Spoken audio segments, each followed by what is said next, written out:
In 192 AD, the most powerful man on earth sat in his private quarters writing a list.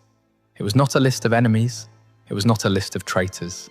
It was a list of the people closest to him. His mistress, his chamberlain, his personal advisors. Every name on that list was scheduled to die the following morning. He finished the list, set it down, and went to take a bath. He never came out alive. But here is what most people miss about that night. The people who killed him were not rebels.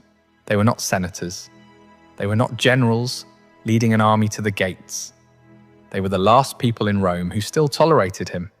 And by the time you understand why even they turned, why the woman who shared his bed decided he had to stop breathing before sunrise, you will understand something about the Roman Empire that the film Gladiator never showed you. Because Commodus did not simply go mad. He built a system where the most powerful men in the ancient world were forced to sit in an arena, watch their emperor play dress-up with a sword, and applaud, knowing that the wrong expression on their face could be the last decision they ever made. For 12 years, Rome's ruling class lived inside that system. This is how it was built, how it operated, and what it finally took to end it. What you are about to hear was documented by a man who was sitting in the arena when it happened, and who had to hide his own reaction to survive. These are the records that mainstream history skips. Subscribe now so the next one finds you. To understand what Commodus became, you have to understand what he was supposed to be. For nearly a century before his birth, the Roman Empire had operated under a system that worked. It was simple.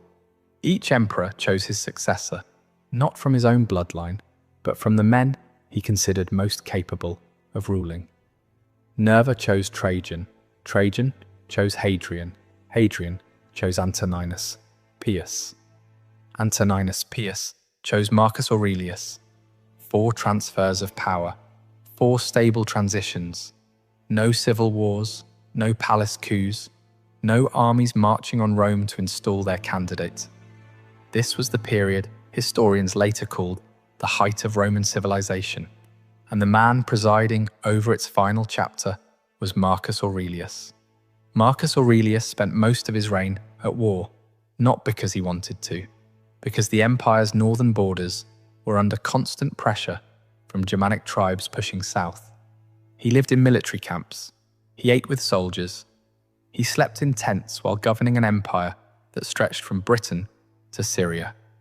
And in the margins of that life, between battles, between diplomatic meetings, between decisions that affected millions of people, he wrote. His private journal, later known as Meditations, recorded his attempts to govern himself the same way he governed the empire. With discipline, with restraint, with the constant awareness that power was borrowed, not owned. He never intended for anyone to read it. But here is the detail that changes everything about the story that follows. Marcus Aurelius broke the system. For nearly 100 years, emperors had chosen successors based on ability. Marcus Aurelius chose his biological son. The reason is still debated. Some historians believe he genuinely thought Commodus was capable.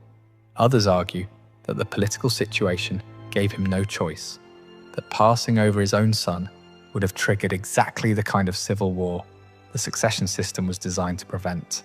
Whatever the reason, the result was the same.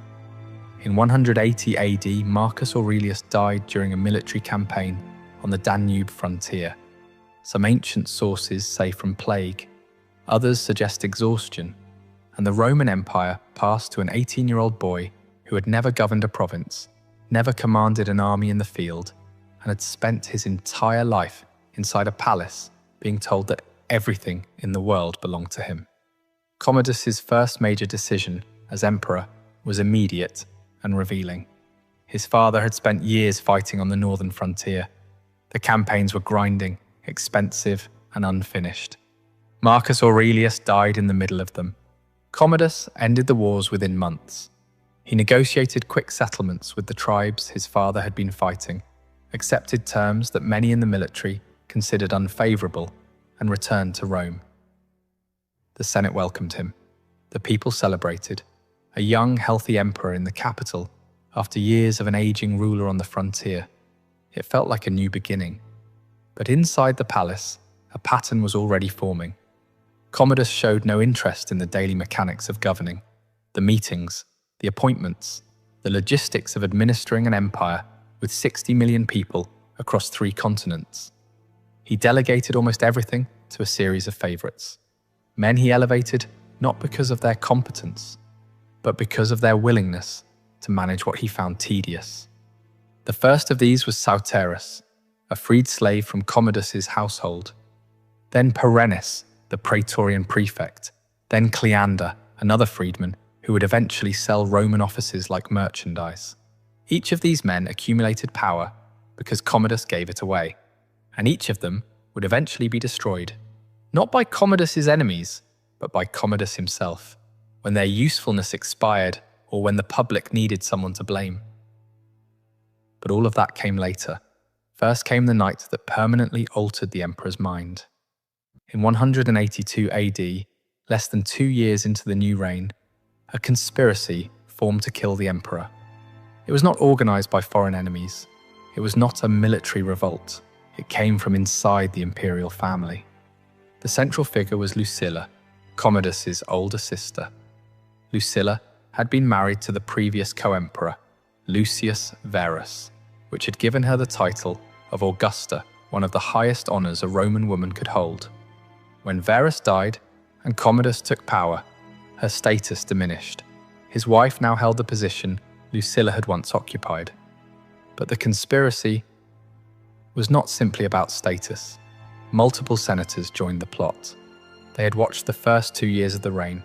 They had seen the pattern forming, the delegation, the disinterest, the elevation of freedmen over experienced administrators.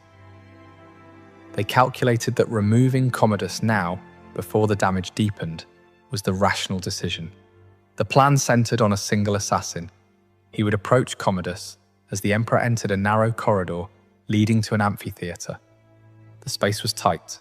Guards would be limited, one clean strike. But the assassin did something that changed the trajectory of the Roman Empire. Instead of attacking immediately, he paused. He held up his blade and he spoke. "The Senate sends you this." The declaration gave the emperor's bodyguards a fraction of a second to react. They tackled the assassin before the blade connected. Commodus was unharmed, and from that moment forward, the man who ruled Rome was a different person. The investigation that followed was swift and broad. Lucilla was exiled to the island of Capri. Within months, she was executed. The ancient sources do not record the exact method. They record only that the order came directly from the emperor. The senators involved were identified and killed, but the purge did not stop with the known conspirators. Commodus began seeing threats in places they may not have existed, associates of associates, men who had dined with the wrong people, senators who had spoken favourably of Lucilla in the years before the plot. The historian Cassius Dio, who was himself a senator during this period and witnessed many of these events firsthand, described a court where the rules of survival changed overnight. Before 182 AD, proximity to the emperor was an advantage. After 182 AD, proximity to the emperor was a calculation. Men who had spent their careers building relationships with the palace now had to consider whether those relationships would protect them or mark them. And the answer kept changing, because Commodus did not purge the Senate once and then stabilize. He purged continuously. Over the next 10 years, senators were removed, exiled, executed, or driven to suicide with a regularity that made long-term planning impossible. No one knew what would trigger the next round. A sideways comment at a banquet, a rumor from a rival, a name whispered to the wrong freedman. The Senate, which had once functioned as the administrative backbone of the empire, became something else entirely, an audience.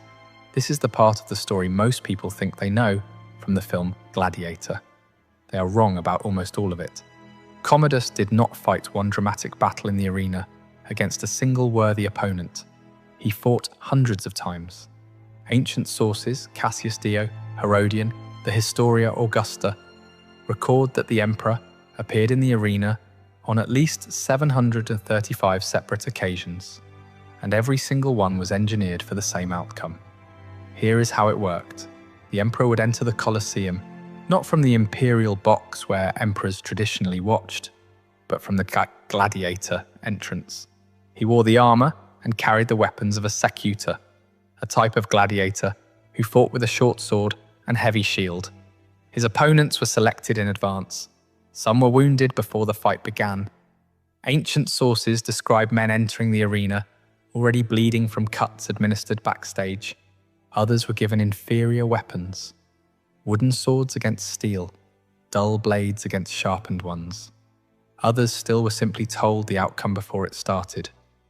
Surrender when the emperor signals, fall when the emperor strikes, die if the emperor decides you should die. The results were never in doubt. Commodus won every time. But the fights themselves were not the point. The audience was the point. Members of the Roman Senate were required to attend these performances. Not occasionally, regularly. They sat in their designated seats, the front rows of the Colosseum, directly visible to the emperor. And they watched the ruler of the known world pretend to be a gladiator, and they were required to respond. Cassius Dio describes the protocol in specific detail. When the emperor struck a blow, the Senate chanted prescribed phrases, praising him. When he raised his sword in victory, they applauded. When he looked toward their section, they cheered. Not because they wanted to, because silence was interpretable. In a court where men were already dying for perceived disloyalty, failing to demonstrate enthusiasm during the emperor's performance was a risk that no rational person would take. So Rome's most powerful men, former governors, military commanders, legal scholars, men who had administered provinces larger than most modern countries, sat in stone seats and clapped on command for a man playing a game he had already won. The gladiatorial combat was not the only spectacle. Commodus also staged elaborate animal hunts in the arena, and these events reveal something about his psychology that the fights against men do not. The emperor personally killed animals brought from across the empire. Lions, leopards, bears, elephants, hippopotamuses, ostriches, giraffes. Some were released into the arena for the emperor to pursue. Others were chained or confined in pens, unable to flee, while the emperor shot them with arrows from a raised platform.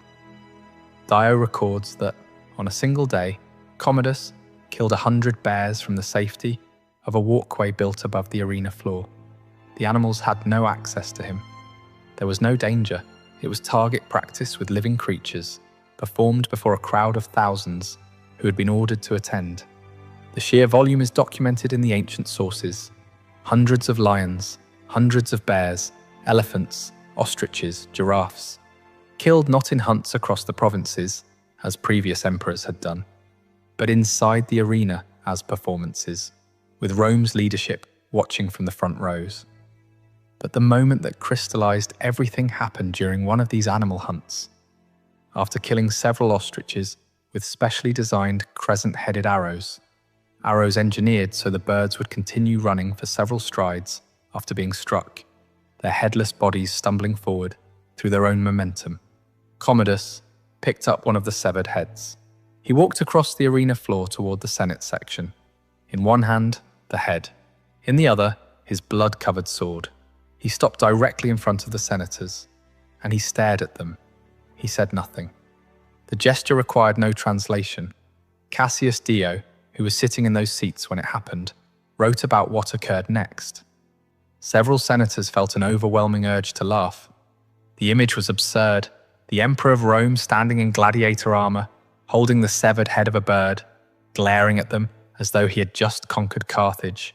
Laughter was the natural human response. But laughter, in that arena, in front of that emperor, could have been a death sentence. So the senators pulled leaves from the laurel wreaths they wore and chewed them. They bit down on the leaves to physically prevent their mouths from forming the